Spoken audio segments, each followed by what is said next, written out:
আমার জামার এই কলারের ভাঁজটা বুঝলে বন্ধু, সোজা করা কিন্তু খুব একটা কঠিন কিছু নয়, কিন্তু দীর্ঘ 15 বছর পর গদিতে যে ভাঁজটা পড়েছে সেটা সোজা করা কি খুব একটা সহজ কাজ?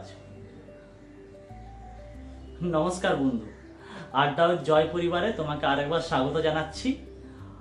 আর আজকে আমাদের আড্ডার টপিকটা সাধারণ কোনো টপিক নয়, কিন্তু দীর্ঘ 15 বছর, একদমই তাই, দীর্ঘ 1.5 দশকের পর গদি উল্টানোর পরে কি হতে চলেছে তাই নিয়ে চুল ছেঁড়া ময়না তদন্ত হবে আজকের আড্ডায়।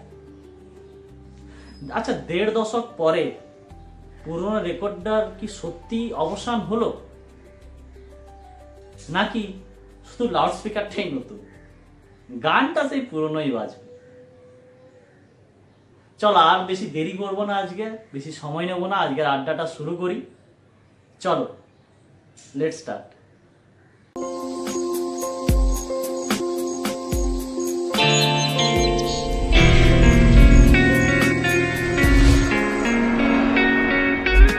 ভোট শেষ, রেজাল্ট বেরিয়ে গেছে, গদি উল্টে গেছে, তবুও মানুষের মনের মধ্যে ধোঁয়াশা কোনো মতেই কাটছে না।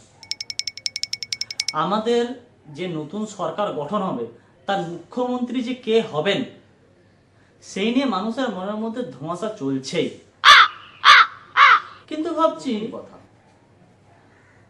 মুখ্যমন্ত্রী তো হলো, বিরোধী দলটা কে হবে? গতকাল পর্যন্ত যারা একই থালায় অন্ন ভাগ করে খাচ্ছিল, আজকে তারা থালা নিয়ে টানা হাঁচড়া শুরু করেছে। মিউজিক্যাল চেয়ার, একজন উঠলে আরেকজন টুক করে বসে পড়বে। আর একটা জিনিস লক্ষ্য করেছো বন্ধু, এই দল বদলের কি স্পিড! আমার কিছু বন্ধুর কথাই আমি বলছি, গতকাল সকাল পর্যন্ত তারা একটা নির্দিষ্ট রঙের জামা পরে বাইরে বেরিয়েছিল, বেশ আনন্দ করে হৈ হৈ করে বাইরে বেরিয়েছিল। আজ সকালে দেখছি তাদের জামার রংটাই পাল্টে গেছে। তাদেরকে বলছি, ভাই তোরা জামার রংটা পাল্টালি কেন? বলছি, কই পাল্টানো, আমি তো ভাই জামার রং পাল্টাইনি। তুই যে জামার কথা বলছিস সেই জামাটা কোনোদিন আমি চোখেই দেখি।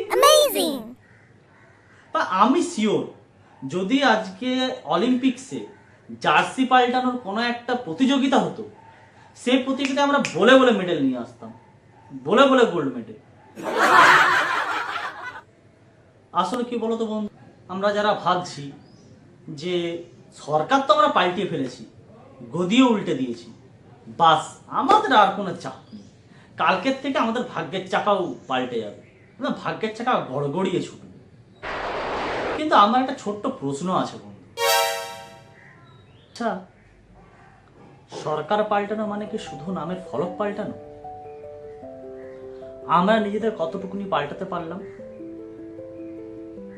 দীর্ঘ 15 বছর ধরে আমাদের মধ্যে যে দালালি কাটমানির একটা ঘৃণ্য চক্র আমাদেরকে আষ্টে পৃষ্ঠে ধরে রেখেছিল, সেই চক্রটা আদৌ বন্ধ হলো তো, নাকি শুধুই দালালের গায়ের জামার রংটাই পাল্টালো, দালালটা সে একই থাকলো? আমাদের দায়িত্ব কি শুধু ভোট দিয়ে নাকে সরষের তেল দিয়ে ঘুমানো, নাকি আমাদের দায়িত্বটা শুরু হলো আজকের থেকেই?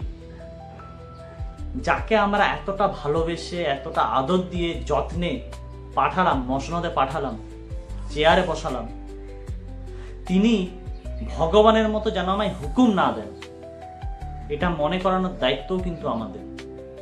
তাকে মনে করানোর দায়িত্ব আমাদের যে আমরা আমাদের ট্যাক্সের টাকা দিয়ে, মাইনে দিয়ে তোমাকে সেখানে পাঠিয়েছি আমাদের কাজ করার জন্য, ভগবান সে যে হুকুম দেওয়ার জন্য নয়। আচ্ছা, গত সরকারের মতো এই সরকারও সে একই রকম ভাঙা রেকর্ড বাজাবে না তো? দীর্ঘ 15 বছর ধরে প্রচুর দুর্নীতি হয়েছে, আমাদের রাজ্যকে কালিমা লিপ্ত করেছে। আপনারা আমাদেরকে সময় দিন, 15 বছরের জঞ্জাল শেষ করতে করতেই তো আমাদের অর্ধেকটা সময় চলে গেল, আরো আমাদেরকে টাইম দিন যাতে আমরা আপনার উন্নতি করতে পারি। এগুলো তারা বলবে না তো? এটাও কিন্তু দেখার দায়িত্ব আমাদের।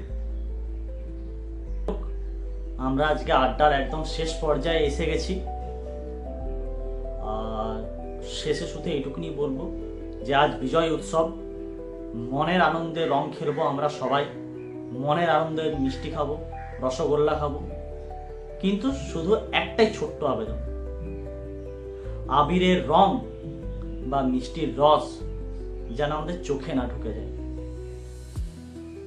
আমাদের চোখটা যেন খোলা থাকে। আমাদের সারথি, যাকে আমরা এত আদর দিয়ে এত যত্নে আমাদের রথে বসালাম, সেই সারথি যেন সঠিক জায়গাতে সঠিকভাবে রথটাকে নিয়ে যায়, সেই দিকে যেন আমরা ঠিকঠাক মতনভাবে লক্ষ্য রাখতে পারি। সেই কারণে আমাদের নজরটা খোলা রাখা খুব প্রয়োজন। যাই হোক, আজকে আমাদের আড্ডা এইটুকুনি, দেখা হবে পরের আড্ডায়।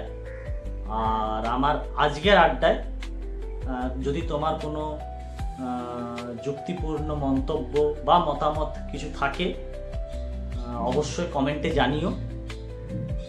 আর সাবধানে থেকো, ভালো থেকো, আর চোখটা খোলা রেখো, যাতে পুরনো সরকারের মতো এই সরকার কিছু ভুল সিদ্ধান্ত আমাদের জন্য না নিয়ে নিতে পারে। চলো, দেখা হচ্ছে পরের ভিডিওতে, পরের আড্ডায় আবার কথা হবে। ততদিন পর্যন্ত টাটা, সাবধানে থেকো, নমস্কার।